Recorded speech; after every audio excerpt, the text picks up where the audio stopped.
Hey guys, it's Laura. Welcome back to my channel. Today I'm going to be wrapping up all the books that I read in the second half of the month of April. So this month I did a mid-month wrap-up. So if you want to hear about the 6 books I read in the beginning of the month, I will link that video down below for you. So I was also participating in the Owl's Magical Readathon this month. So I'm going to let you know which books fulfilled which prompts, and then at the end I'll let you know overall how I did on the Owls. So the first book that I finished in the second half of the month was The Well of Ascension by Brandon Sanderson. This is the second book in the Mistborn trilogy, and I absolutely adored it. Last month I read Mistborn for the first time and absolutely loved it. Mistborn follows a world where 1,000 years ago the bad guy won and has been ruling ever since. He is known as the Lord Ruler, and he is immortal and is basically a god. And we have this criminal mastermind who leads a crew of like-minded criminals to overthrow the Empire and take out the Lord Ruler. And along with that crew, we have Vin, who is a young girl who has just discovered that she is a Mistborn and is coming into her powers. And honestly, this series has been one of the best series that I have ever read in my life. This might be my favorite series, actually. I absolutely loved it. The second book did not disappoint. At first it started out a little slow for me and I thought, oh, I'm not gonna like it as much as the first one, but it completely blew me away and I absolutely loved it. I gave it a 5 out of 5 stars. I highly recommend the Mistborn series. If you have not read it yet, please do.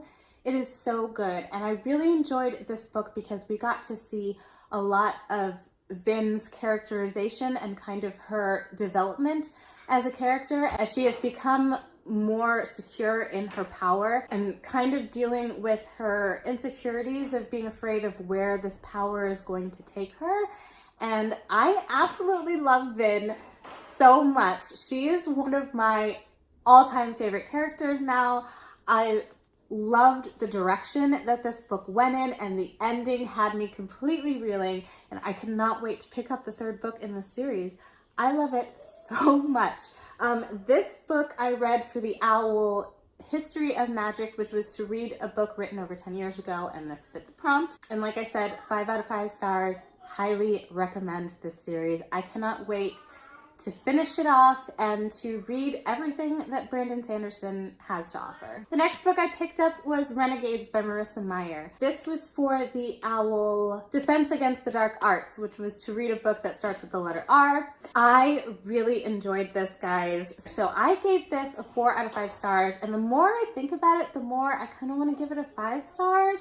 I don't have much negative to say about it at all. I really enjoyed it. This follows a world where there are people with super abilities. They are called prodigies. And there's also a group of these prodigies called the Renegades. They are the good guys, the superheroes, the forces for justice and fighting evil. They actually run the government. There is a council on the Renegades that pretty much makes up the rules. They basically are the government. And then we have the anarchists, who are basically the evil villains in this world, but are they though? We follow a girl named Nova who is an anarchist, and the anarchists send her undercover as one of the renegades to try to figure out how to take them down from the inside. And our second main character that we follow is Adrian. He is the son of the 2 foremost council members, the two most well-known and well-loved superheroes, and we get to follow his perspective as he is the crew that Nova joins.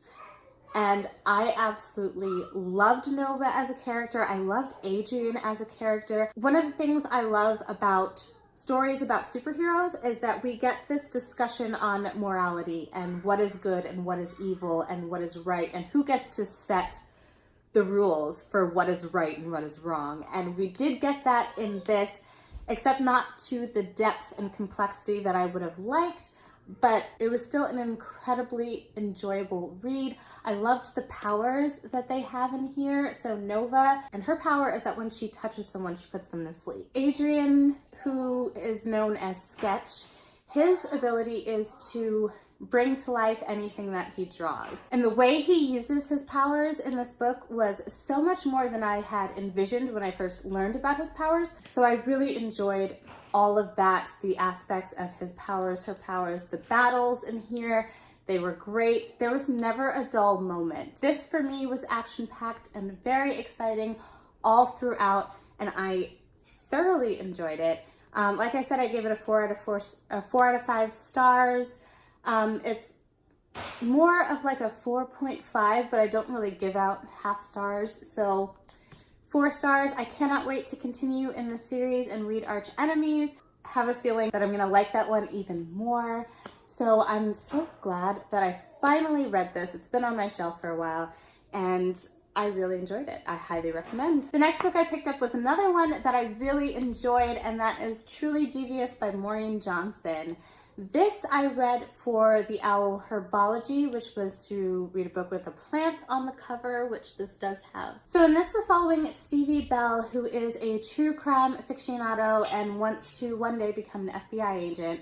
She gets accepted to Ellingham Academy, which is this very prestigious school that only accepts a very select few every year. She gets accepted to this academy, and this academy was created by Albert Ellingham back in the 1930s, and he was this very successful, very rich tycoon of his time. And around the time when the school first opened, his wife and his daughter got kidnapped, and the only clue left behind was a letter that was signed Truly Devious. So this is a case that was never solved, and Stevie Bell goes to this academy hoping to finally solve this cold case. However, when she gets to the academy, some things start happening that are reminiscent of Truly Devious. So she sets out to not only solve the cold case, but the current one as well. And I absolutely loved this. I gave it a 5 out of 5 stars. I loved Stevie Bell as a character because she was so real and relatable as a person. She suffers from anxiety. The anxiety rep in here was done really well, in my opinion. She has her own insecurities and she's dealing with kind of social awkwardness, but whenever she knows she's right, she's very confident and she stands up for herself. And I really loved that about her. I also loved how well plotted this was. The whole book was very well put together, and I really loved the voice of the author. She had this humor that I really enjoyed, and I loved all the nods and references to like classic mysteries like Agatha Christie and Sherlock Holmes. It was just everything. Like, I was a huge mystery reader when I was younger and in my teen years. Like, that was all I read. And so this felt nostalgic for me. We're following the present day, but we also get like these flashbacks to the 1930s and what happened then, and I really loved that. Was really enjoying the 1930s plotline just as much as the modern day one. This was incredibly well paced, and like I said, I loved all the characters in here. Kind of the main characters were very well fleshed out. There are a lot of characters in here, so it was a bit confusing at first, just keeping up with who was who. My favorite character besides Stevie Bell was definitely Nate. He's a very grumbly person, and he just hates the idea of having to interact with people, which I really appreciated and really enjoyed his character a lot. He's funny, he's grumpy, he's just so much fun. And this book was so much fun as a whole. I cannot wait to continue in this series, and I highly recommend you pick up Truly Devious if you have not yet. Okay, so here's where I deviated from my original TBR. So I was planning on reading Vox, I don't know if you can see it, for this prompt, but I went with a different one because I was kind of running out of time and I just wanted to pick up an audiobook. So I picked up Legend by Marie Lu, and this fulfilled the owl of divination to read a book set in the future. So Legend is set in a dystopian future. What once was the Western United States is now called the Republic, and the rest of the United States are called the colonies, and they're constantly at war with one another. So this is a very highly militarized society. And we follow two main characters. First, we have June, who is elite and born into a very elite family, a very wealthy family. Her brother is a general, I believe, in the army. And then we follow Day, who is actually the Republic's most wanted criminal. So June's brother actually gets killed, and the main suspect is Day. So she sets off to track Day down to avenge her brother. However, they meet without knowing who the other one is at first, and the story kind of goes from there.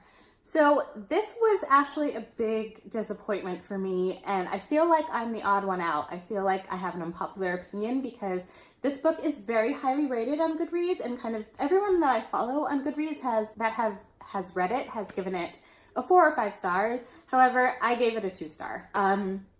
There was just nothing memorable to me. There was nothing that stood out. I was bored throughout most of the story. The characters were bland, the plot was bland. I just didn't care about the plot, about the characters, about anything. The only thing that was of any interest to me was the world. I was really curious to maybe find out what happened to cause this divide in what was once the United States. But of course the story doesn't get into that, so I had nothing compelling me forward in this story. So unfortunately, I just didn't care. I just didn't like it. I don't know. Yeah, I gave it 2 stars. I won't be continuing in this series, unfortunately, and I feel really bad about it. Like, I'm really sad that I didn't enjoy it, but I just didn't. I'm sorry. So the last book that I read in the month of April was Written in the Stars by Aisha Saeed. This fulfilled the OWL astronomy, which was to read a book with star in the title. I actually enjoyed this. This was a very hard-hitting contemporary, which I didn't expect it to be. I thought it was going to be a little bit on the lighter side. This follows Naila, I believe is how you say her name. She is Pakistani American, and her parents are immigrants, and they are very traditional and very strict with Naila. So she is not allowed to date at all. Naila's parents have always told her that they are the ones that will choose her husband for her. So she's known for a very long time that she is not allowed to date. However, she meets a boy named Saif in school, and when we enter the story, they are boyfriend and girlfriend, and she kind of keeps this hidden from her parents. One day she decides to lie to her parents about going to the prom with her boyfriend, and they find out about it, and they find out about her boyfriend, and they get very upset. She's told that she's not allowed to see him anymore, and they actually go on a trip to Pakistan to meet her relatives and kind of connect with their roots after this. And so she's actually really excited to go to Pakistan and see her family and get to learn more about her culture. However, her parents have actually taken her there because they plan to arrange a marriage for her and not tell her anything about it. So this was very difficult to read at times. You should also note that there is a scene of rape in here. It's pretty much fade to black, but it is still something to be aware of. I will say that the writing style was extremely, extremely simple. And I think that might have been like a deliberate choice because the story itself is so intense that maybe a more descriptive, flowery writing style would not fit with the story. So I did really like it. I appreciated it. I gave it a 4 out of 5 stars, and I also really appreciated the author's note at the end of this book because she does mention that she herself was part of an arranged marriage and she is happily married, but her story is not the story of every girl out there. There are girls that are coerced and threatened and forced into marriages that they do not want to be a part of. And this book was really to shine light on that issue and give voice to those girls that haven't been able to speak out about their experiences. And I did really appreciate that. So like I said, I gave it a 4 out of 5 stars. I do highly recommend this book, and it gave me a different perspective than one that I've ever experienced before, so I really do appreciate it for that. And I look forward to reading more books by Aisha Saeed in the future. So that is it. Those were all the books that I read in the second half of the month of April. As far as my owls, I completed 11 out of the 12 prompts. So I think I did a pretty good job. The only owl that I didn't complete was Muggle Studies, which was to read a contemporary. I just ended up not having enough time at the end of the month. But the most important thing is that I completed all the owls to become a librarian. So I needed Ancient Runes, Arithmancy, Defense Against the Dark Arts, History of Magic, and Transfiguration, which I read books for all of those prompts. So I'm so happy about that. And I cannot wait for the newts later on this year. That is pretty much it. I feel very happy with myself for what I did. And there you have it. If you liked this video, don't forget to give it a thumbs up. Subscribe to my channel if you would like to, so you can see more videos from me. But that is it for today, and I will see you in my next video. Bye!